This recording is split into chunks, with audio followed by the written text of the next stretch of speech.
Thomas, your host of Kidz Biz, where knowledge is power, Kidz Biz Live Talk Radio, and TeenBiz. We're here with Mr. Ryan Farley, who had worked on Ozark, the hit Netflix TV show.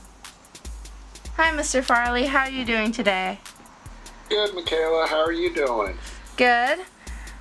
Did you know that I used to live right next door to your grandmother? Well, I just found that out, yeah. And that's when my stepdad reached out and told me about this program that you're doing and asked if I'd be willing to come on and talk. And, of course, I was super excited. How long did you live next door to my grandma? 14 years. Oh, wow. So the whole time. So you lived next door to her your whole life. Yeah. Yeah, I mean, she was awesome. She was great. But it was tough at the end, kind of watching her go, how she did, because she, it was tough on her mentally, and she ended up moving, in with my parents, and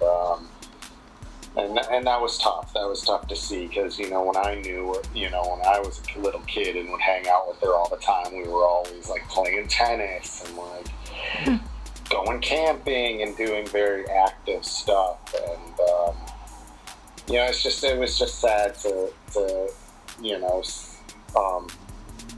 see her when she passed. Yeah. When I went over there, she used to give me these coffee candies all the time.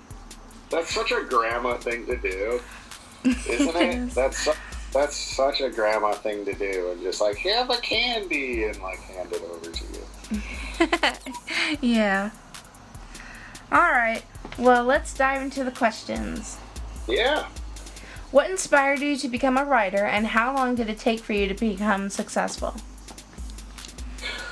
A couple big things inspired me. I have an older brother, Sean, who, when we were in high school, he was just writing, his whole life when he was young, and he was very much into film writing and TV writing, even at like a very young age in high school, and learning all about it. So I was very much inspired by him, and wouldn't have really even thought of it as a possible career choice if he wasn't so, passionate about learning more about it.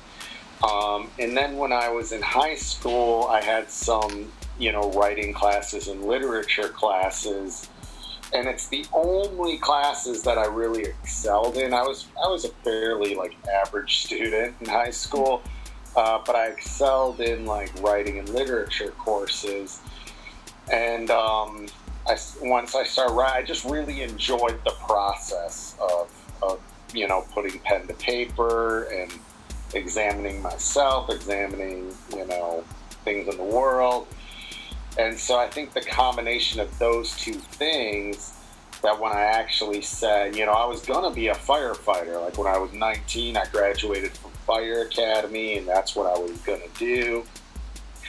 And so when I dropped out of EMT school, which I did when I was 19, I dropped out of EMT school, and I started driving around the country, and I drove to California, and I drove to New York, and I drove down to Florida, and then I started working all these odd jobs, and I started taking acting classes at community college, and just doing all this kind of, which is great in hindsight, but at the time probably felt like nonsense to a lot of people, but I was gaining a lot of life experience. So it was in sort of those acting classes at Macomb Community College where I started kind of dabbling in playwriting. Okay. And so I really enjoyed it, and it was a perfect combination of TV and, it's you don't need special effects on a stage play, you just need interesting characters saying interesting things. Mm-hmm. So it was a great canvas for me to learn about characters and dialogue. And so I took a whole bunch of, from 19 to 23, I was 23 years old, still going to community college, And I finally had a professor be like, what are you, like, why are you still, what are you doing? Like, out of here. So I went away to school when I was 23,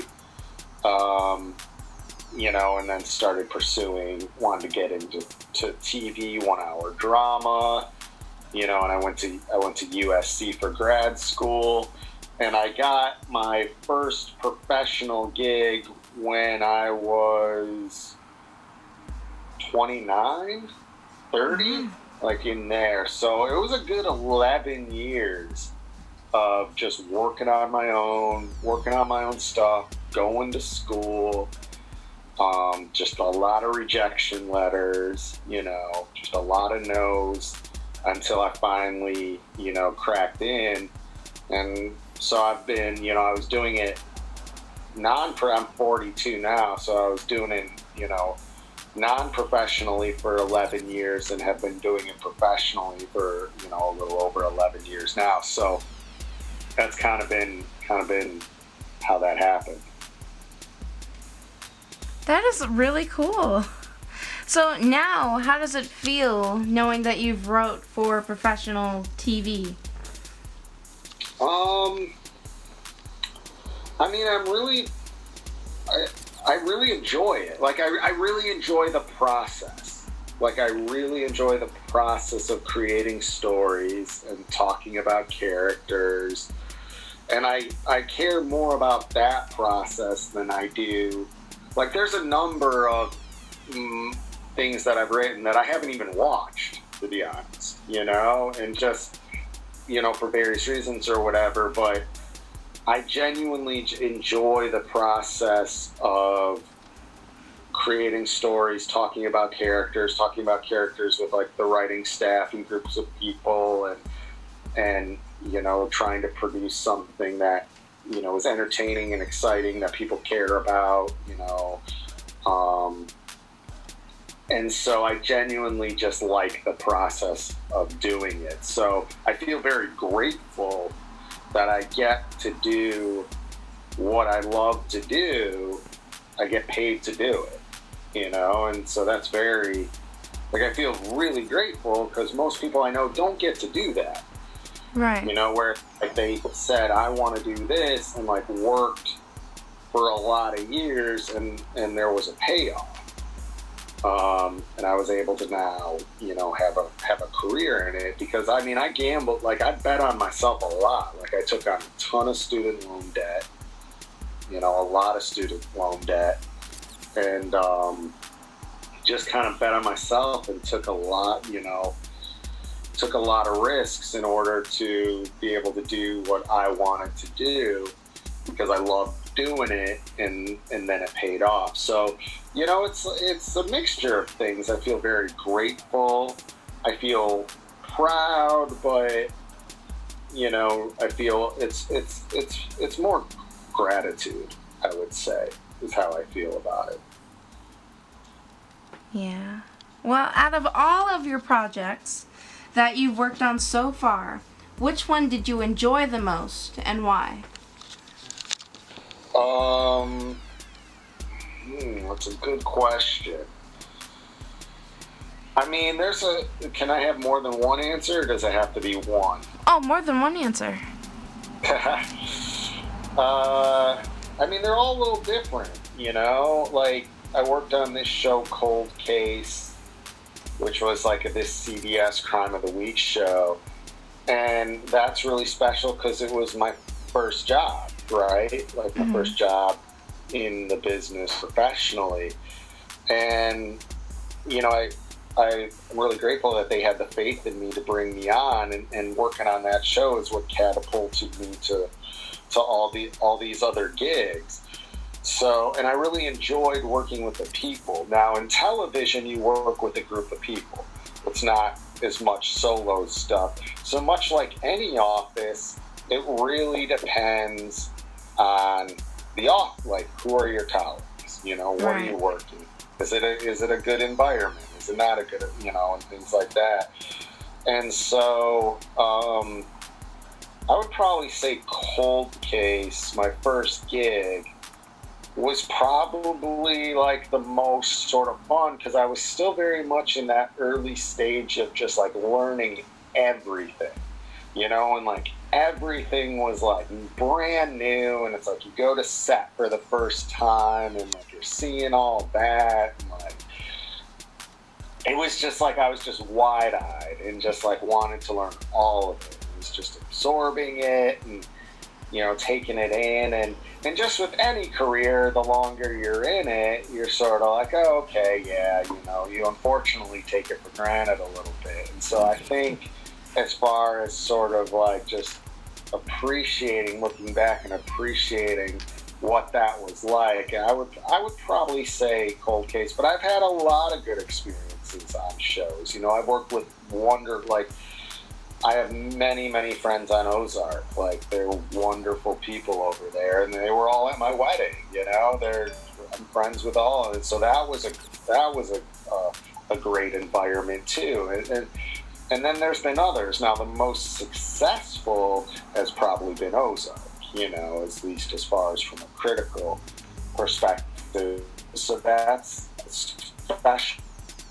So that way, my boss on Ozark was a guy named Chris Mundy, and he's, a dear, dear friend of mine. And so I have really dear, dear friends who work on that show that I care about a lot. Most of the people on the writing staff, almost all of them. And so that's what made that special too. So, it varies, but ultimately it always comes down to the people and the experience. Another thing on Ozark, it was maybe the show where I may have had like the most input on the show, because I was a co-executive producer at that point, and so me and Chris had such a good relationship where he like trusted my creative instincts. And so we were able to sort of feed off each other, and that sort of creative synergy is rewarding. And so there was that with that. So I would probably say like those two were probably. Like you said, you were a co-executive producer among all the other producers as well as writers. You have received a nomination for Ozark. So what's next for you? Where do you see yourself in 5 years? I'm right now I'm working on all just my own stuff. Like, I'm not working on a specific show right now. And since the pandemic started, and just sort of how it timed out, it wasn't really planned, obviously, but like I finished up something I was working on in March and said, I just want to work on my own stuff the rest of the year. And then the pandemic happened. And so I was going to be working from home and working on my own stuff. And so I've been fortunate to where, like, once you're sort of in it for a little bit, producers and studios will sort of come to you with books to, they'll say, hey, we own the rights to this book. Could you maybe adapt this? Could you maybe look at this or come up with like, and so I'm working on like 4 different projects that are in the air, and like 2 of them are original pieces and 2 of them are based on, other stories that people have brought to me. And so I'm sort of juggling these sort of 4 separate projects, but what's cool about it is it's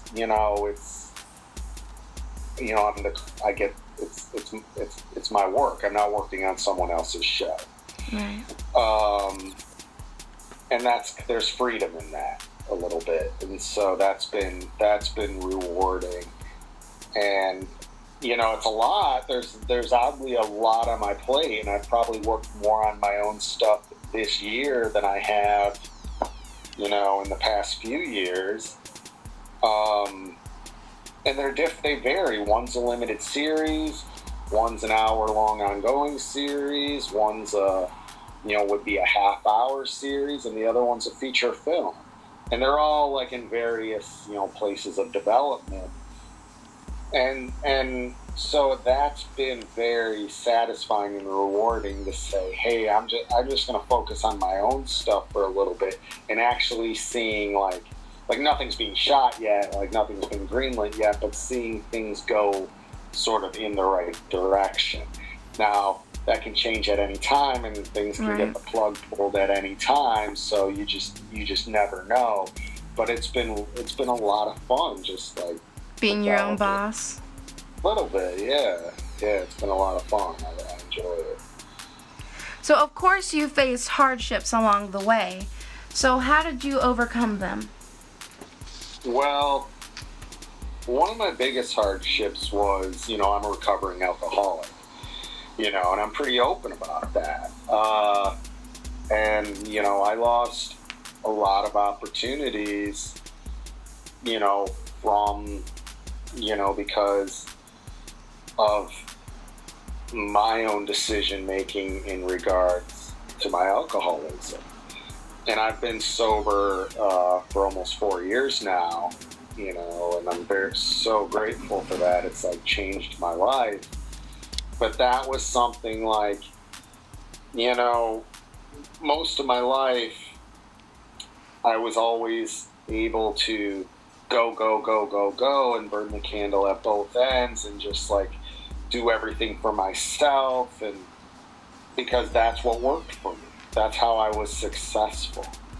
But when you take that into like an addiction and you're like go, it's not a sustainable way of life. And so something's gonna give, and I was destroying myself. And I was hurting other people. And I was hurting other people I cared about. And so that was probably that sort of reckoning when you hit that bottom and you hit that crossroads in your life, and you want to make things right, but you're not totally sure how. And thank everything in the world that I had colleagues, former colleagues that I worked with who'd been through the same thing, and they were able to take me and say, hey, this is what you need to do, and able to help me get sober and try to make things right. And so that's kind of like what I would say was the biggest thing. Like as far as like things like rejection in the business and things like that, that's like happens to everybody. That's business stuff. The hardships come in like the personal, whatever you're dealing with personally. And my issue was I identified myself solely with my work. Like my self-worth was only identified by my work. And so if I had a good day at work, I was on top of the world and I wanted to go celebrate with a drink. And if I had a bad day at work, I was the worst person in the world and I was gonna go drown that with a drink. Well, what are you doing when you're either having a good day or you're a bad day, and you're drinking every day?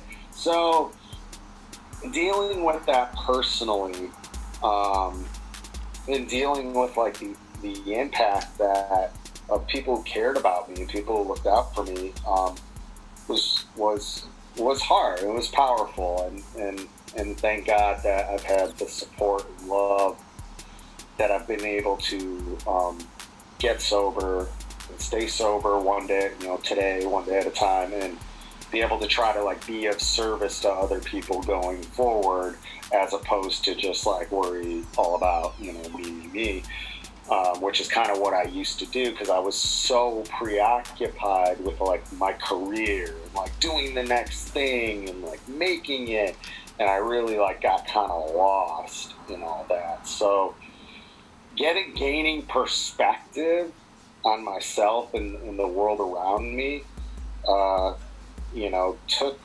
took probably way longer than I would have liked. So that's probably what I would say about that.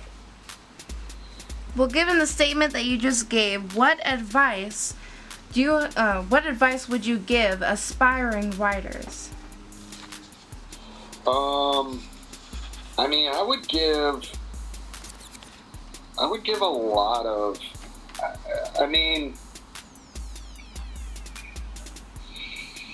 one, just keep writing. I'm trying not to give a cliched answer, I'm trying not to give the same, like, just, you can do it. But the truth is, like, I'm from Michigan. I'm from, a similar area where you're at, Makaila. A lot of kids in our area, as you know, don't think that this, like, what I do for a living would be a real option to do for a career. But it is. Like, many people do it. Many people do it for a career. You can go to school for it. You can, work, if that's a passion for you, if you really want to tell, visual stories through film and television, like, there are avenues for you to do that. And if that's what you want to do it. And I would also just say, keep writing, because like any craft, whether you're an athlete, whether you're an actor, whether you're a musician, whatever it is, you have to keep doing it. That's how you get better. That's how you learn. You have to keep doing it. Man, if my stuff was garbage when I was 19.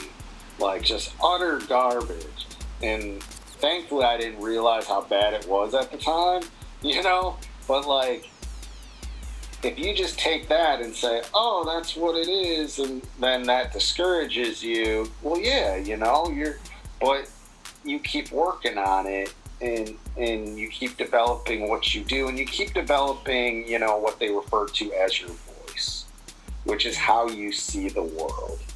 And I would tell other people to not be afraid to make bold statements in their work, and not be afraid to bring themselves into their work, because it is these young voices, as they develop, those are the voices that are going to document what's going on in the future. These are the voices that are going to take what's going on right now, and the progress and the change, and what's going on in the world, and that's they're a group. The people who write this stuff, they're historians in a way. And so I think that's important to realize, that if there is something to say, and don't be afraid to make a bold statement, and don't be afraid to show how you see the world. I love that answer. Okay. So what was your favorite scene or episode that you wrote on Ozark, and why? It was probably, my favorite episode was actually kind of a polarizing. Some people really loved it, some people didn't like it as much, but it was an episode in season 1 where it was a flashback episode, and every scene was out of order. And the reason why I loved that episode, I don't like to say I love my own stuff, that just sounds, I don't really like, it's hard for me to judge my own stuff, but the reason why I was proud of it is because it was, my boss trusted me with that storytelling, which when I went to him, because I don't like flashback episodes, I'm like, well, it's in the past, it doesn't, we know, whatever, it's not as important, I don't care as much. And I knew I was going to have to do it, because I knew they wanted to do this flashback episode, and, I was the guy they were going to tap to do it, so I'm like, okay. I only want to do this episode if I can do it in a non-linear fashion where every scene's out of order. And my boss is like, okay, go for it. So to have that trust and allow me to try to do that, and then to have his support and the support of the staff, that was awesome. That was an amazing, creative experience. Now, my favorite scene is in the episode I wrote in the following season, and it's the scene when Marty shaves bed, and they're talking about, a buddy makes a comment how the Lions suck, and he shaves them in bed and all that. And that's maybe the most emotional scene as far as anything that's been seen publicly, because that is based on a moment in my life that I had with my father, who passed away when I was 18 from ALS. and, you know, we would watch football together and just like bag on how much the Lions sucked. And, you know, when he, you know, before he died, I shaved him in bed, and, you know, it was sort of like a goodbye. You know, he was not very conscious at the moment. And then I think he passed the next morning. And so that moment,